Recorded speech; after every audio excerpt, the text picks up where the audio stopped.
Good morning, Chris. Welcome to the Vision series, post-pandemic, of course, and hope you're safe and healthy. And thank you for joining us on this call. Thank you for inviting me to join this, Sudhir, and really looking forward to our interactions. And let me also say, hope the viewers are all safe and secure. Absolutely, absolutely. So, Chris, this is a different kind of situation today. I'm sure you've gone through these kind of situations many times in terms of downturns. How do you see this as different? It's different in many dimensions, Sudhir. And the first dimension is it's global. It's impacting every industry. It's simultaneously a health crisis as well as an economic crisis, a job crisis. Um, it's actually throwing up new questions that we need to answer in the future. For example, it has impacted the developed economies in terms of the number of people dying more than the developing economies, which is counter to what you would normally think, right?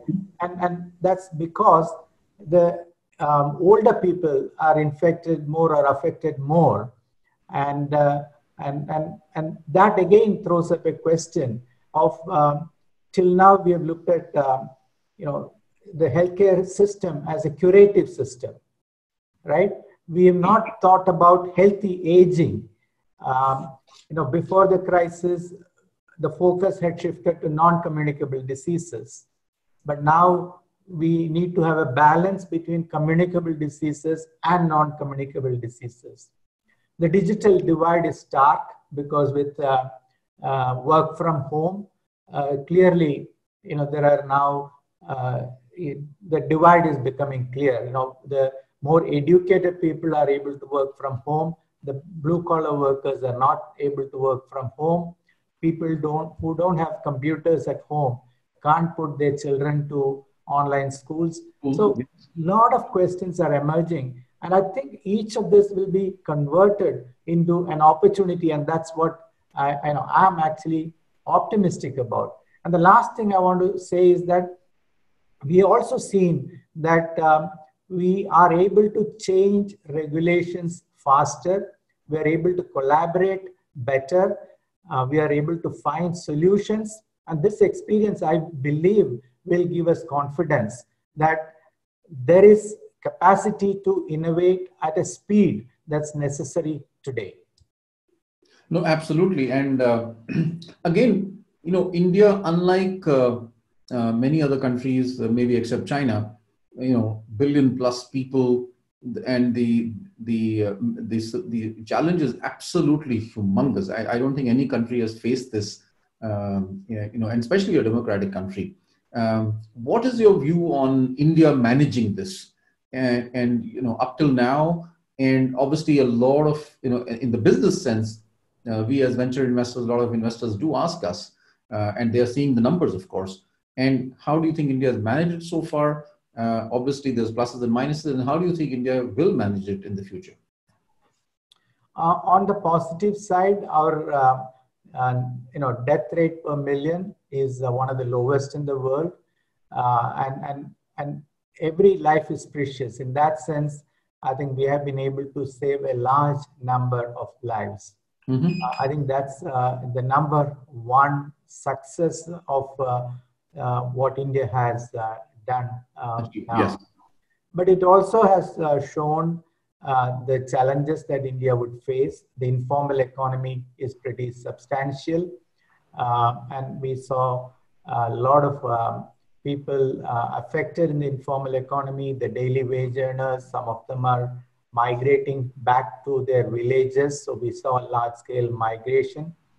On the positive side, again, we saw collaboration and regulations being eased so that we can actually bring certain solutions, COVID-related solutions, faster to impact the current crisis. And this will give us confidence, as I said, on how to tackle some of these problems.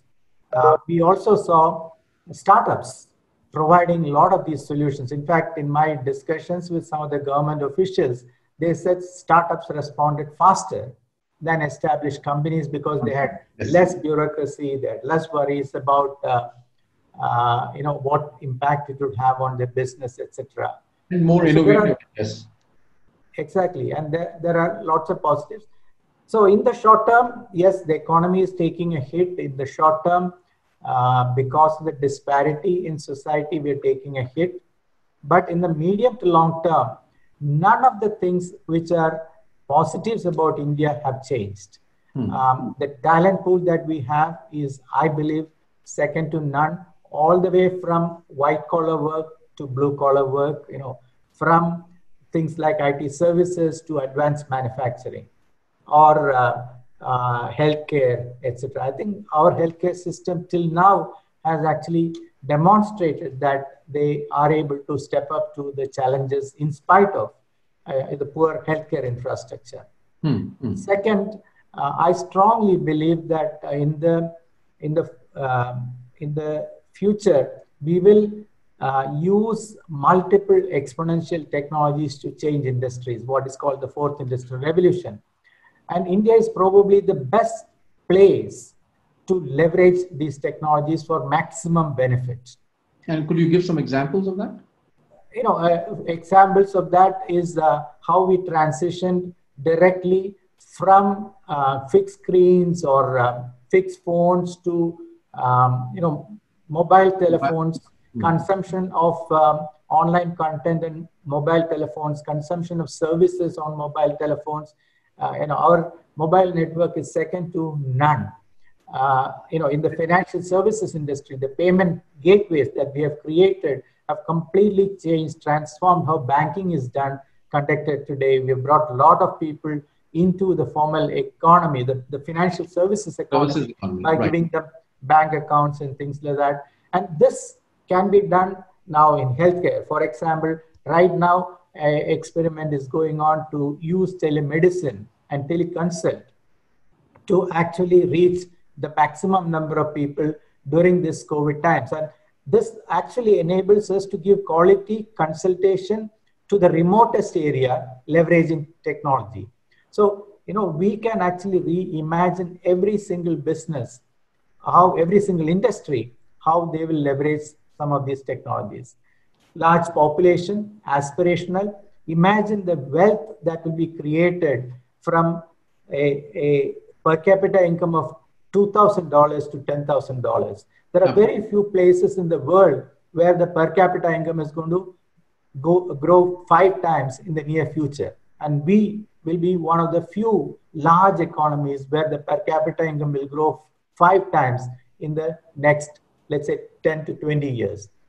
Which means that an economy that's $2.7 or $2.8 trillion will become a $10 trillion economy. It's just a question of when, it's not a question of if. I think that's, again, a great opportunity. Now, I was fortunate to live through the third industrial revolution, the digital computer revolution. But today, we are actually at the beginning of the fourth industrial revolution, where multiple exponential technologies are going to actually transform our society. And that, I think, is a great opportunity. And India is uniquely placed because we are not yet developed. No, right? So this is where these technologies will have the maximum impact, and we will be able to reinvent the models for economic and social development. And if you may just add, yeah, absolutely. No, I think even companies in our portfolio like CureFit, HealthPlex, even FirstCry, the number of online consultations or the health companies like Onco or some of the others are shooting up, and they are shooting up in a very, very short time. Consumer behavior has already changed to remotely consult with doctors. And if it can happen within a city, then it's a matter of time before it happens to, and the need is that, you don't need to travel. So absolutely, I agree with you. Now, in some sense, let me come to a macro thing which has happened. In the last 8 weeks, we've seen Facebook come as an investor to India. We've seen Vista come first time, and that too into a consumer company, Jio. We've seen Silver Lake. We've seen some of the other large investors, including perhaps Google now coming into Vodafone India, and that's again, not happened so far. In the last 8 weeks, this is very rare in India. What do you think is making this tens of billions of dollars coming in at this time when the world is actually, and India is going through such taxing times?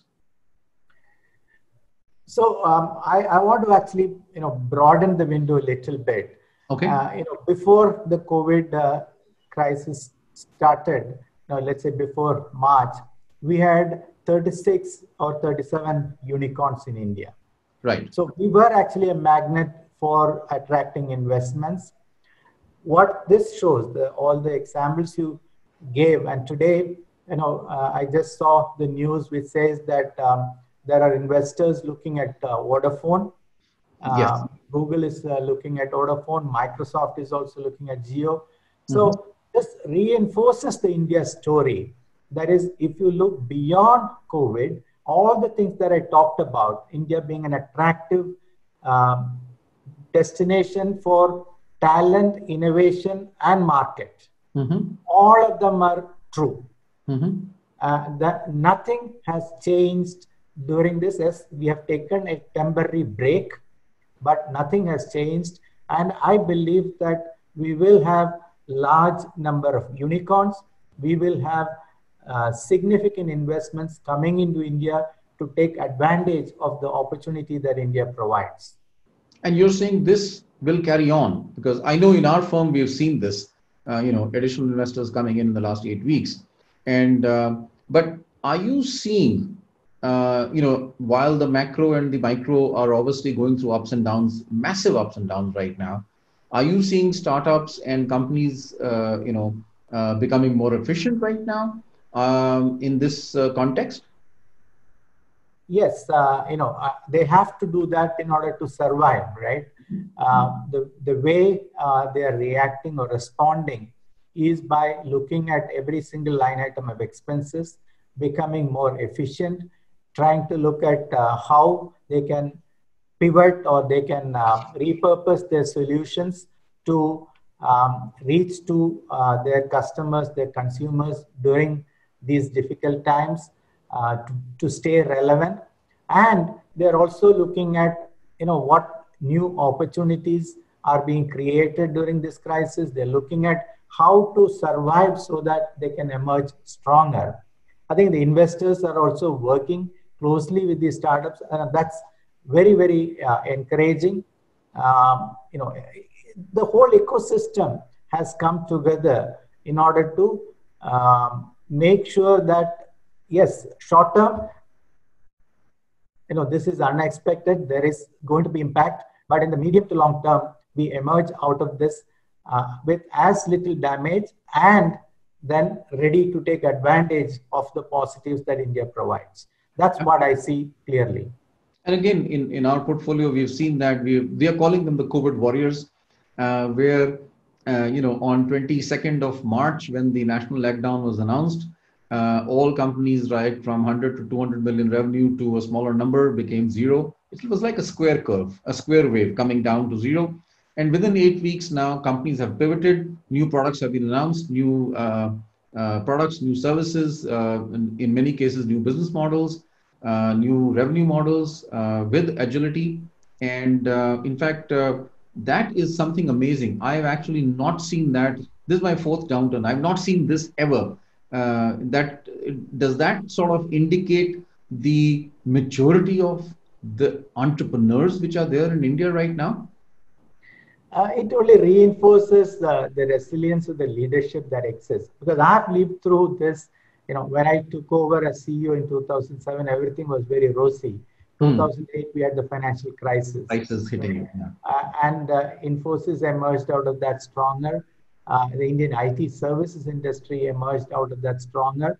And even during this downturn, the IT services industry is doing better than many other sectors, actually. So I have first-hand seen the leadership and the resilience shown by leadership, and that learning. See, many of the entrepreneurs who are there today, founders, startup founders today, have had some experience or some learnings from the IT services industry, which really is the first wave of um, Startups, let yeah. us say startups which have gone international and have done extremely well, and they're very resilient too. I think those learnings have been transferred to the new generation of leaders, and that is what I see today. Going back to the macro again, there is enormous amount of discussions going on again, also in the startup ecosystem, but also in the corporate world. The opportunity of supply chain moving from China to India, the opportunity of technology taking a lead as far as India is concerned, especially in startups and early stage companies overall. We're also seeing, Indian companies in the technology venture space actually going global. And anecdotally, if that helps, out of our 50-55 active companies, half of them have a global footprint now in 30 countries, which is in some sense a proxy for many startups going global. What is your view on whether more companies will move out of China, more supply chain diversification will take place, and how strong is India in that being attractive, as the first question? So I'm actually more optimistic in the short term about our technology entrepreneurs, our technology companies going global. Because it's a market penetration. It's maybe moving little bit of the production to a different geography or a different location than the manufacturing shifting to India. The reason being the shifting of a physical operation takes a lot more effort, time, and it's much more dependent on the environment and the ecosystem. And capital. Those changes, the changes in the physical space take more time than changes in the digital space, because most of the technology companies are delivering services on the digital space. Digital platform. Okay. Right? So in the short term, I believe that our company is going global, providing services in other parts of the world. Our business model is getting, moved to other geographies. I think that's where significant opportunities will come, exports into services. In the medium to long term, and here there are some dependencies on the government easing regulations, making it easier for logistics companies, supply chain companies to move to India, factories to move to India. But I think with combined effort, with industry bodies, industry working together with government, we can actually make it happen. And that's why I said, from a talent perspective, both white collar and blue collar, I'm actually very optimistic. And if you look at advanced manufacturing, Indian manufacturing companies are today supplying to the most sophisticated products in the world, from aircrafts to miniature disk drives and things like that. So satellites, Indian companies are supplying, so they can actually do this. Now, you mentioned Indian companies in the venture space, in the early stage space, entrepreneurial space going global, and as we've seen it also, with every country in the world looking inwards and literally boundary walls coming up, do you see this as a barrier emerging right now? And how do entrepreneurs solve that? Because, being digital actually, in some sense, does not look at those barriers at all. Yeah, so again, that's the reason why technology companies are going to fare better. Technology services companies are going to fare better, because digital does not see those national boundaries and things like that. Of course, they have to comply with privacy laws. They have to comply with data protection laws. And if we actually work together to harmonize some of these movements will actually become faster and less expensive. But there is a worry. We cannot completely eliminate a world without travel and things like that, international travel especially. And I'm hopeful that sooner than later, we will actually figure out how we can restart travel. There is going to be a new normal, whether we like it or not. After 9/11, we put in, the bombing of the World Trade Center coming down, right, in the US. We put in new security requirements at, critical facilities and things like that. So the new normal here will be, new security checks when it comes to health, or health checks when you enter facilities and things like that, when you enter public spaces. I think that will have to be established, and then we will feel more confident. It's about fear, right? We are fearful of getting infected. We are fearful of our health getting impacted. If we can address that, give people the confidence that by very simple means of wearing masks, by practicing social distancing, looking at hygiene, looking at cleanliness, etc., we can actually eliminate a lot of chances.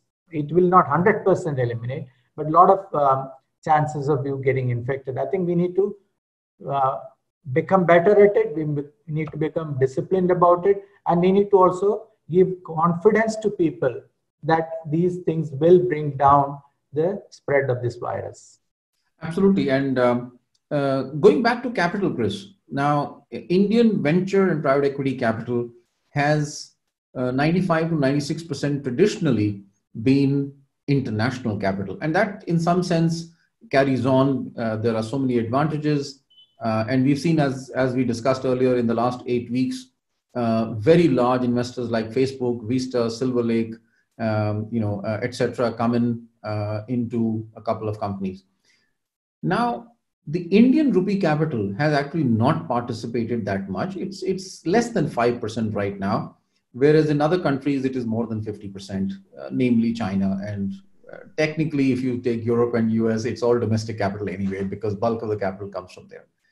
What, in your view, what is the message you would like to give to the government to encourage, facilitate from a regulatory point of view, Indian capital to participate in the venture asset class or the risk asset class? And what would you say to the industrial families, to the corporates in the country to take additional participation in this in a very big way over the next 5 years? So there, you and I have been together in some of these discussions, some of these campaigns to get more Indian capital participate in later stages, which yes. is very, very important. It's important, one, from ownership of these assets. When the risk has been reduced, when it comes to late stages, yes, the return may be slightly lower, but there are significant opportunities for wealth creation. I believe that all of us need to work together, including government, to treat Indian capital on par with foreign capital, especially when it comes to startups, emerging companies, etc. This is extremely important. See, if you look at the top 5 companies in the world from a market cap perspective, they are all companies which are less than 50 years old. When it comes to Google, Amazon, and Facebook, they're less than 25 years old. Facebook is 15 years old, right? That's that. So there is tremendous value being created at the economy side, at the innovation side, at the society side by these emerging companies. Now, we need some of these companies to be owned by Indians, right? So that, it's not just about ownership, it's about the wealth creation effect of this.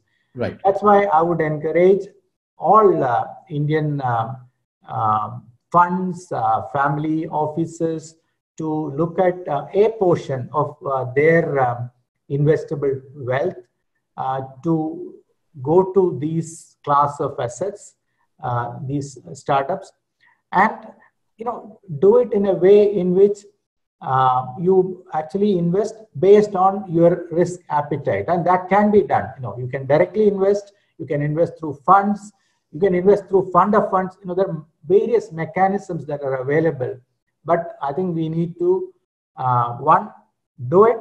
Second, we need to create the environment, the regulatory framework, such that we encourage more Indian capital to come in.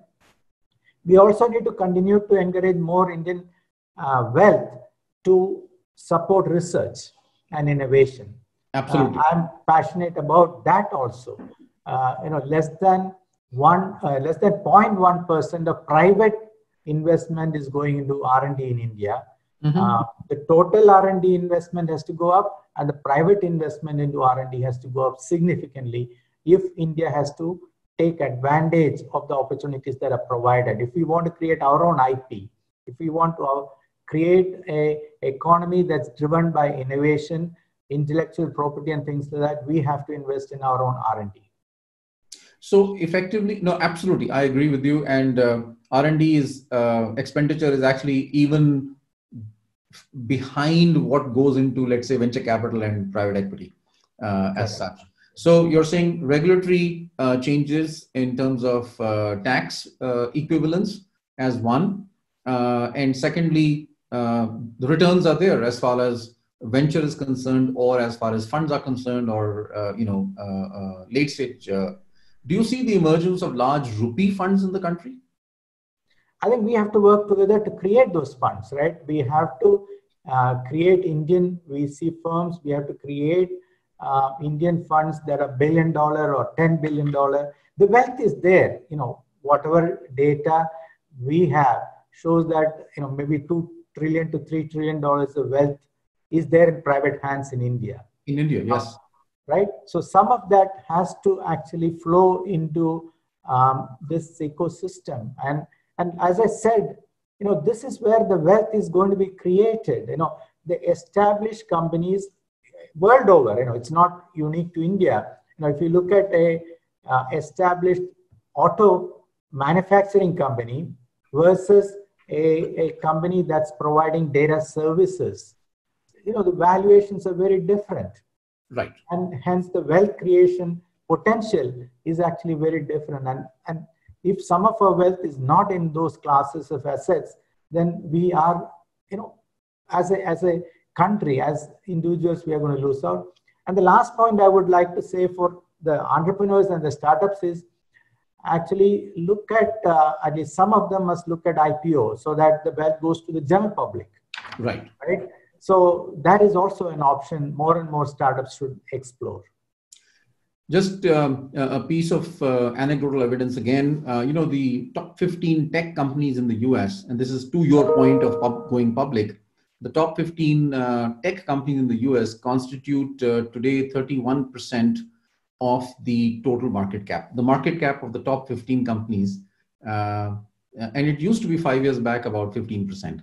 Whereas the top 15 tech companies in India, the market cap compared to total market cap in India is about 16%. So, you can look at it as a cup half full or half empty. To me, it's a half full cup.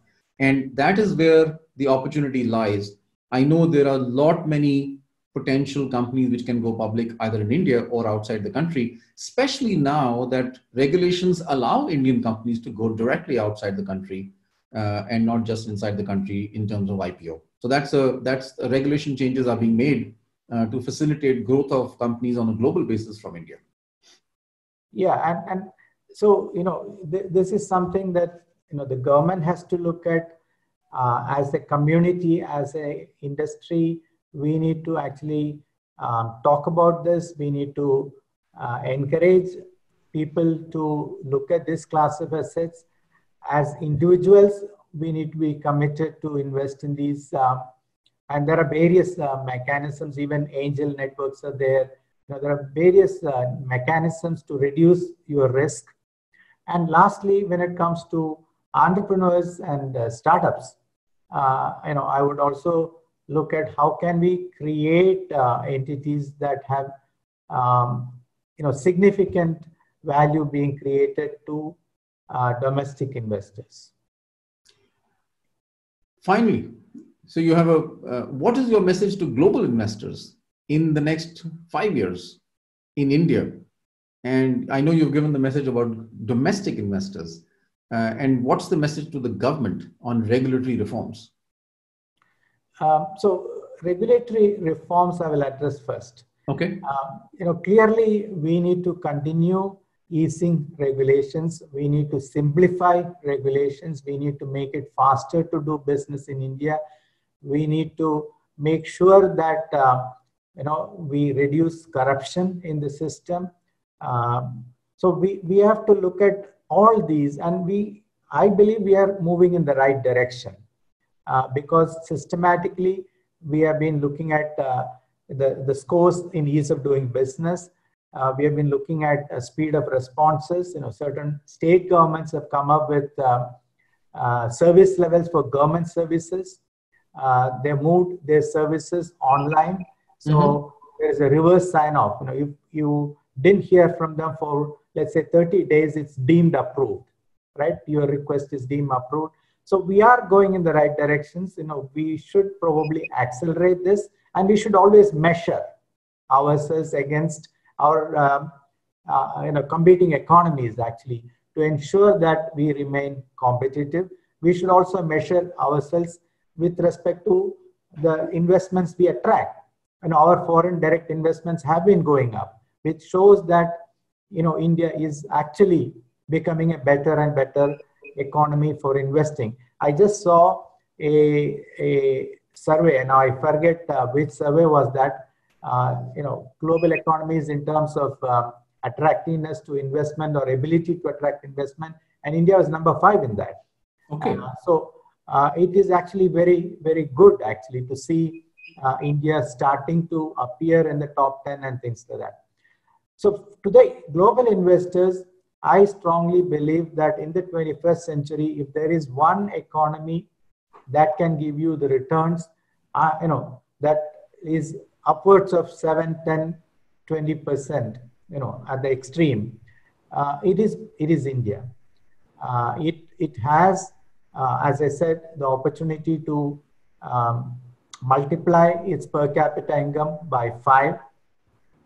We have gone, when I look at my own career, 1980, India was probably around $300 per capita or something like that. 1993 was $600 per capita.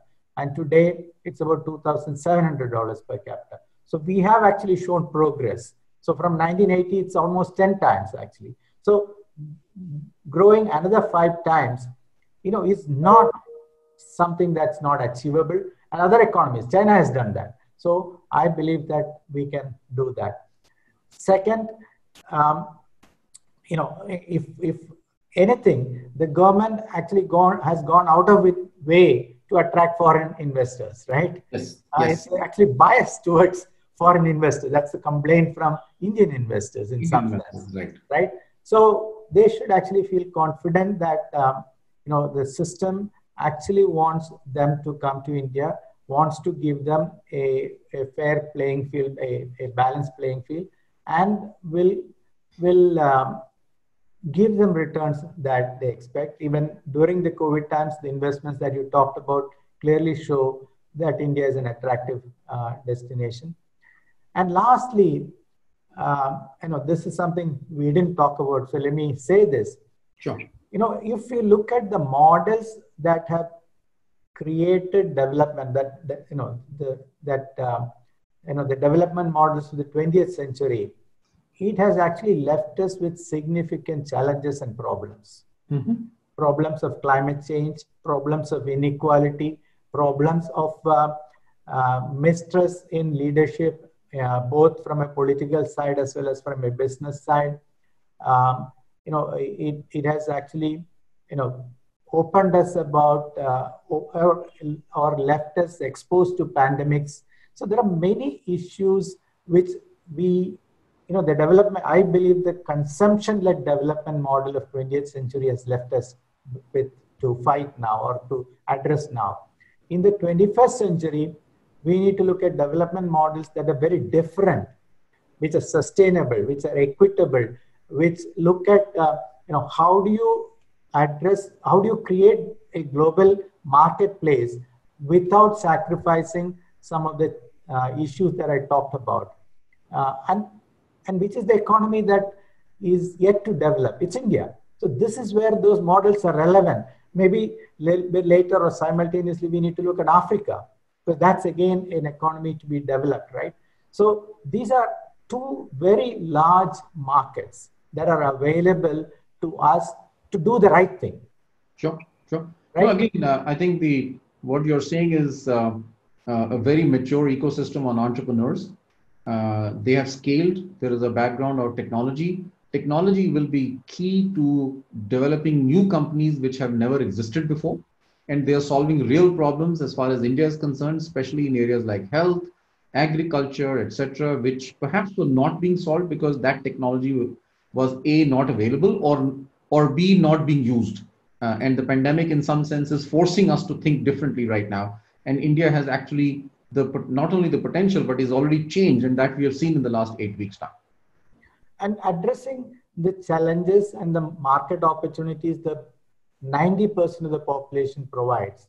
Most of the solutions in the 20th century have been addressing the top 10% of the world. Top 10%, absolutely. Right?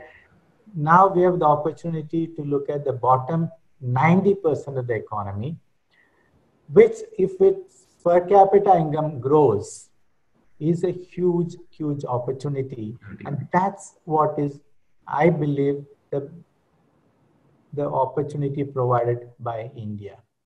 And that, I believe, is also something I see some of the startups in India starting to address. If you just look at the telecom infrastructure itself, it's one of the best in the world, but from a price point, it's one of the lowest. Lowest in the world. Right? And from a technology perspective, it's again one of the most advanced technology. And you can build services on top of that. So there are lots and lots of positives and a lot of opportunities that are provided by India, and to do the right thing. Chris, thank you very much. We've had the benefit of your being on our global advisory board, and now this message to entrepreneurs, to investors in India, very important. I know you and I have been working on that quite extensively, and also to the global investor base and to the government, absolutely useful. Be safe, be healthy, and same to all the entrepreneurs and the ecosystem players in the world. These are challenging times, but I think I heard somebody say that never miss a challenging time, never miss a downturn. This is the time to grow rapidly, because gems come out of such times. Thank you so much, Chris. Thank you for having me, Sudhir, and you also stay safe. Thank you. Thank you.